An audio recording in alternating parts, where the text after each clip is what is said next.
Детский журнал «Мурзилка», год 1939.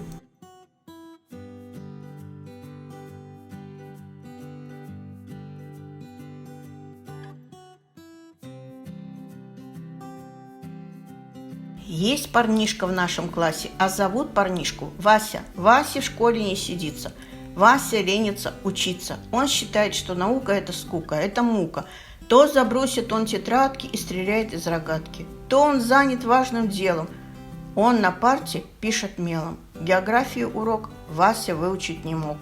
Говорит ребятам Вася: для чего сижу я в классе? Нам ведь задали Сахару. Что мне тратить время даром? У меня, ребята, дядя главный сторож в засаде. Я урок учить не буду. Лучше я возьму верблюда, а, быть может, даже пару и отправлюсь я в Сахару. Тут ребята загалдели. Ты в Сахару? В самом деле? Ну а как же ты поедешь? Как Сахару ты найдешь? Вдруг туда ты не доедешь? По дороге пропадешь? Это я-то пропаду. Я Сахару не найду. Я возьму с собой глобус. И усядусь я в автобус. А верблюдов на веревке к ручке двери привяжу. Называйте остановки, я кондуктору скажу. Объявите, где вокзал, чтобы я не прозевал. Пересяду на экспресс. Он поедет через лес, через реки и озера, через села, через горы. Я в багаж верблюдов сдам, а в купе поеду сам. Я свой глобус дам соседям и спрошу их, где мы едем. А верблюдам из окна будет родина видна. Только встанут на песок, побегут, не чуя ног. Там уж я спокоен буду, там знакомо все верблюдам. Оля Жукова сказала: вдруг в Сахаре нет вокзала. И со смехом крикнул Сима: вдруг промчится поезд мимо. Нет вокзала? Ну так что же? Здесь легко помочь беде. Ведь по требованию может остановка быть везде. Тишина, учитель в классе. И к доске он вызвал Васю. Вася вышел из-за парты, покраснел и стал у карты. Все на карте только пятна, все на карте непонятно. И Сахара не видна. Как узнаешь, где она?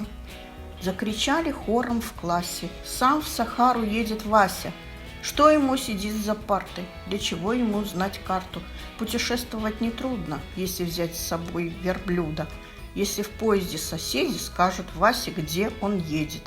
Дружный смех раздался в классе, не смеется только Вася. Увидев чудный инструмент, Мурзилка наш в один момент решил: я дам концерт ребятам, наделав всем лауреатам. Афишу написал малыш не хуже всех других афиш. Читайте Шопен и Лист там. Когда же стал он пианистом? Весь класс, дыхание затаив, чудесный слушает мотив. Звенят, журчат и льются звуки, Мурзилкины мелькают руки. Вот молодец, ура, ура, какая чудная игра. Но вдруг, ах, что ж такое вышло? Игры Мурзилкиной не слышно. Он зря руками шевелит, рояль молк, рояль молчит. Совсем хозяина сконфузив, несет в зубах пластинки тузик. И вмиг ребята увидали, что было спрятано в рояле. Во лжи Мурзилка увлечен, играл не он, а патефон. Весь в сугробах белый двор, льется свет из ярких окон. Ходит по двору трезор, караулит дом высокий. Весь трезорка как в пуху, уши белые, как рожки. В темном доме наверху слабо светится окошко. Дует ветер, сыплет снегом, ветер зимний, ветер резкий. Потихоньку месяц с неба заглянул за занавеску. За окном в постельке низкой под пушистым одеяльцем дремлет маленький Бориска, крепко сжав руками зайца. Вот часы пробили час. Задремал бы заяц тоже, до своих стеклянных глаз он никак закрыть не может. Я окно сама закрою, мама спит, нельзя шуметь. Маму я платком укрою, буду маме песню петь. Мама летчик, мама птица, мама вьюги не боится летом грома. Мама в небе, словно дома. Самолет свой быстролет, и меня она возьмет. Я прижмусь покрепче к маме, трону облако руками. Тучи черной погрожу, не пугай меня, скажу. Не зальешь меня дождем, я у мамы под крылом. Позовешь на помощь бурю, я тогда глаза зажмурю. Мы сквозь тучу, снег и град прилетим домой назад. Мама спит, ей снятся птицы, ночь в тайге, костер, медведь. Ей полет чудесный снится. Спи, я буду песню петь.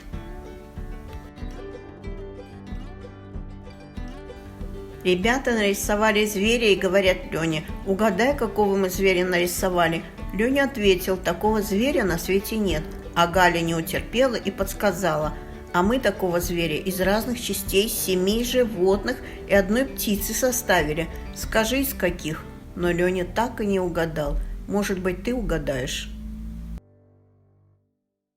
Всю ночь шел снег. Утром дворники сгребли его в кучи. Вася вышел погулять, а приятель его Алеша говорит: «Вася, я новую игру придумал». «Какую?» – спрашивает Вася. «Давай по очереди ходить между кучами так, чтобы вокруг каждой кучи обойти. По 2 раза по одному проходу не идти и пути своего нигде не пересекать». Долго они играли, но никто из них не выиграл. Может быть, вы будете сообразительнее. Начертите квадраты и отправляйтесь в этот путь. 2 серебряных коня по воде везут меня. Все от холода сжимаются, я один лишь разбухаю. Без рук и без карандаша нарисованы леса. Что за мастер за такой без рук сделал мост большой?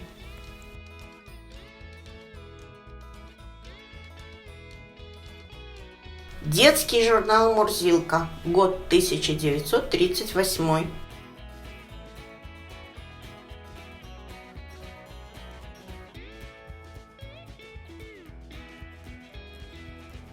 Мы все спешим на маскарад, медведи, лисы, волки. Горят огни, огни горят на новогодней елке.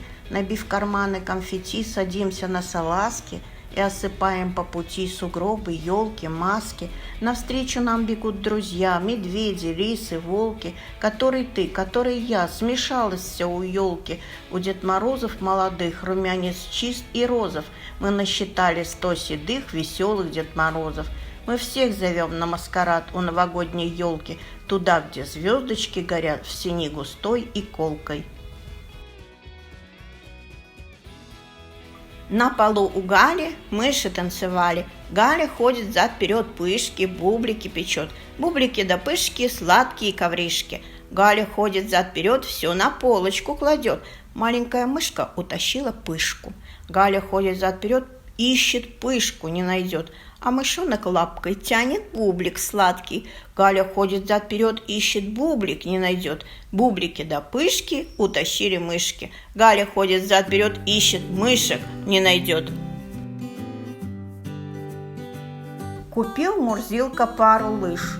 Хитро устроился малыш. Веселый тузик мчит стрелой вдоль по равнине снеговой. «Эй, тузик, что ж замедлил бег?» Ныряет тузик в рыхлый снег, и голос подает тревожно: «Бежать, мол, дальше невозможно». Мурзилке не страшна беда, он не отступит никогда, и тузик терпеливо ждет, чтоб мигом кинуться вперед. И снова мчат они стрелой вдоль по равнине снеговой. Веселый пес, глядите все, бежит, как белка в колесе. Стихи-загадки. Просто чудо, прямо диво. Белый конь с густой гривой, поутру и вечерком, после сна и перед сном. Подхожу к нему я смело и кормлю водой и мелом. Отправляю на прогулку по зубному переулку. Кирпичик розовый, душистый, помой его, сам станешь чистый. Ног с головою не имея, встречаюсь вам на голове я. Имею также я 2 уха, но для тепла, а не для слуха. Не сердятся, а усами ворочают. Не молчат, а и слова не скажут. Идут, а с места не сдвинутся. Из сборника загадок Анны Рождественской. 100 загадок, 100 отгадок. Голубой аэропланчик сел на белый одуванчик. С Спал цветок и вдруг проснулся, больше спать не захотел. Шевельнулся, встрепенулся, взвился вверх и улетел. Стоит в саду кудряшка, белая рубашка, сердечко золотое, что это такое? Скачет зверушка, не рот, а ловушка. Попадут в ловушку и комар, и мушка. Весь день ползу я по дорожке, то выпущу, то спрячу рожки. Спешить домой я не спешу, зачем спешить мне по-пустому? Свой дом я при себе ношу, и потому всегда я дома.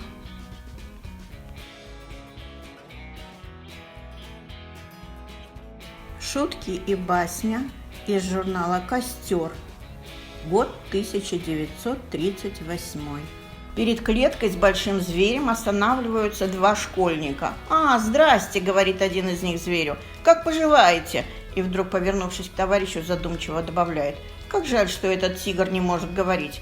«Да, действительно, очень жаль», — отвечает товарищ, «потому что, умея он разговаривать, он бы тебе сказал: ты ошибаешься, я не тигр, а леопард». Нет такой квартиры, в которой не было бы часов-ходиков. Висят они себе и висят, тикают и тикают. И кроме того, что показывают время, никакой больше пользы не приносят. А с какой стати зря пропадать двигательной силе? Вот Петя Апельсинников надумал, как приспособить часы для пилки дров. Стоит лишь привязать маятники к ручкам пилы, и лесопильный завод готов. Чем больше ходики спешат, тем скорее будет распилен кубометр дров. Басня. Вдали от деревень и от людской дороги, где лес дремучий и густой, жил медвежонок молодой в родительской берлоге.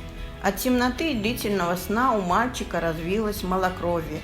Отец-медведь тревожно хмурит брови и говорит медведице: «Жена, возможно ли жить в берлоге постоянно? Мальчишке требуются солнечные ванны. На воздух мальчика, на солнце, на поляны. Ведь как-никак весна». В лечении солнечном, конечно, смысл глубокий. Вот мальчуган весь день лежит на солнцепеке. То повернется на бок, то спиной, то грудью ляжет вдруг. То так, то этак. Что лучше может быть для несмышленых деток, чем летний зной? Довольный медвежонок от радости мурлычет, как котенок. Ну, думает, вот это да, вот удивлю товарищей ораву. В один сеанс я загорю на славу. Мне нужен миг на то, на что другим года. Вот вечер.